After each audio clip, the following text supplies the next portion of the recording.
Former President Donald Trump is suing the House January 6th Special Committee and the National Archives in an attempt to block the committee from reviewing records from his administration. Former presidents can attempt to claim executive privilege over their administration's records, but need the sign-off of current office holders. Earlier this month, President Biden declined to extend the legal shield.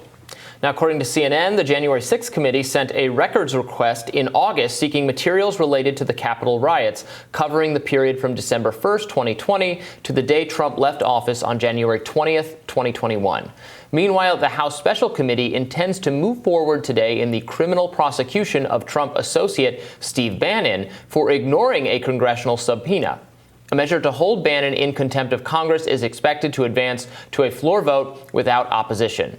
Team Rising is here to discuss. Joining us now are Jennifer Holdsworth-Karp, Democratic strategist and owner of JC Strategies, and Malik Abdul, GOP strategist. I'll start with you, Jennifer. What do you make of this latest wrinkle? Is there really any way to actually hold Trump accountable for what happened on January 6th at this point? Obviously, it was ultimately the Senate's job, and they voted not to acquit, or to acquit rather, not to convict. So what can be done at this point?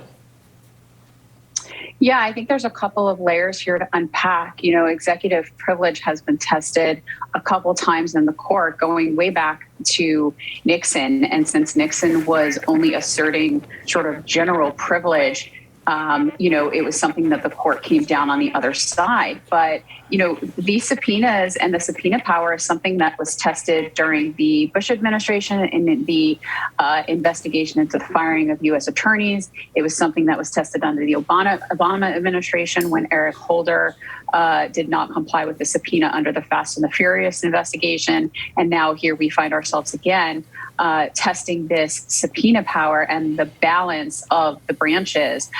One of the things that's interesting here is that with Bannon, he was not a member of the executive branch when this occurred. He was an unofficial aide. He had left the White House in time. So we're really going to see a sort of interesting first crack at whether executive privilege would extend to somebody like him.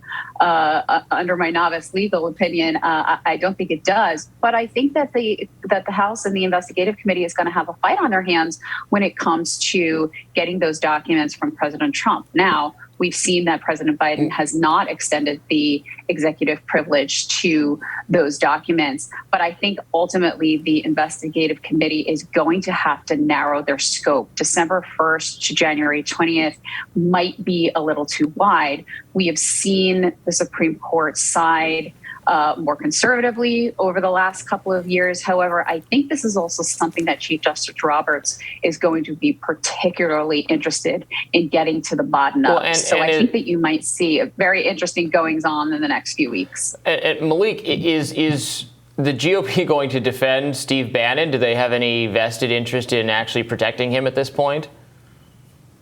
Yeah, so I really don't think that it's a matter of the GOP defending Bannon or not. This is, as Jennifer said, this is something that has been before even our courts before. So it really doesn't surprise me that Steve Bannon pretty much is ignoring this. But I did read that Steve Bannon, his attorneys, actually said that they will follow whatever the court ordered in this. So it's not an impossibility that Bannon will eventually be called before the committee. But part of what this is part of the larger discussion that Democrats have been, or the narrative that Democrats have been pushing about people within the Trump orbit having some sort of involvement in what happened in January 6th. The interesting thing about that is that our FBI, I think that was maybe back in July or August, they actually came out and said that they have found no evidence to this date that there was anyone tied to Trump, and that were several people from Roger Stone and others who are in Trump's orbit. They've said that they found no involvement, no type of collaboration, coordination, if you will, between Trump world and what happened on January 6th. And so I do think it's very fair to continuously condemn what happened. But for those you asking about the GOP, for people like me who watch what happened with the Russia collusion scandal, even the impeachment scandal, and many other things that, as soon as Donald Trump gets out of office, he's going to be charged and prosecuted by the New York State Attorney General. We've kind of heard these things before. So I'm interested to see what happens. But because this is Washington, D.C., I don't expect much to come out of these congressional hearings, but particularly as it relates to any type of coordination between Trump world and the January 6th rioters.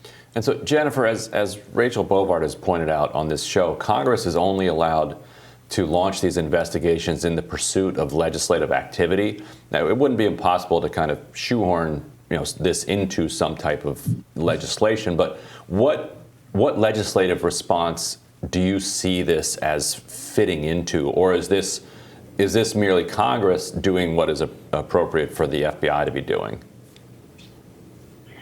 I think that you're going to see a certain set of rules and regulations stem from this investigation.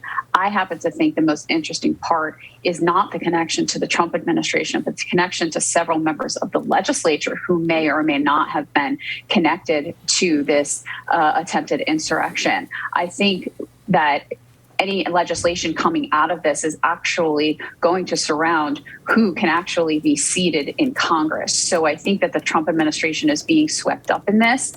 I think that there's a good chance that they're going to get a hold of these documents, just the way that things are set up right now in the courts. But I think any legislation stemming from this is actually going to surround the members themselves and not the administration.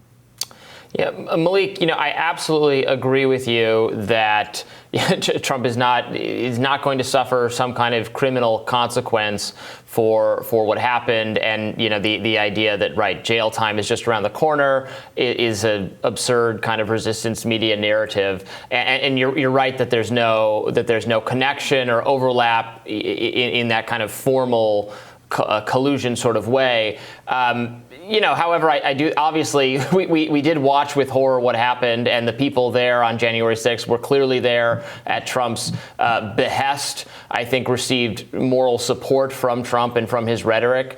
So, and the party has not really. Do you think the party has sufficiently distanced itself from Trump in response to that? I really don't think it has.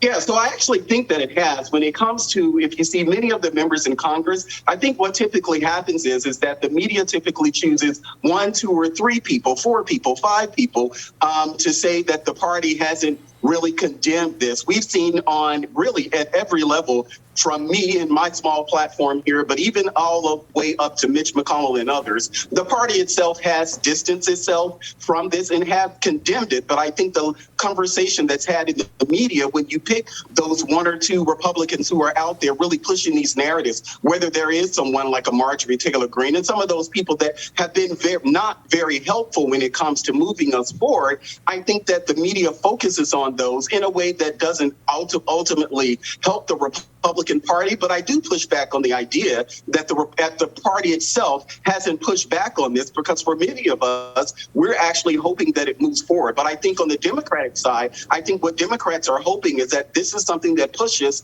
all the way up until next year, until the midterms, so they can continue to use this against Republicans because of the same thing, saying that Republicans haven't taken this seriously. I think that for someone who has actually watched all of the hearings that preceded the Select Committee, I think that the information that we got from those hearings, it was a voluminous amount of information that we got from those hearings. And so I really don't expect us to get much from the congressional hearings, from the Select Committee, but I imagine that they will continue to charge on and try to really do more so a thing of embarrassing Donald Trump than finding out there was some type of collusion or coordination, not just from Trump world, but even, as Jennifer mentioned, the idea that there were members of Congress who were also involved in this. I don't think that it's going to be a lot of there, but we'll see what happens. Well, Malik and Jennifer, thank you so much for joining us. Thank you. Thanks for having us. And next on Rising, former presidential candidate Andrew Yang discusses his new Forward Party. Stick with us.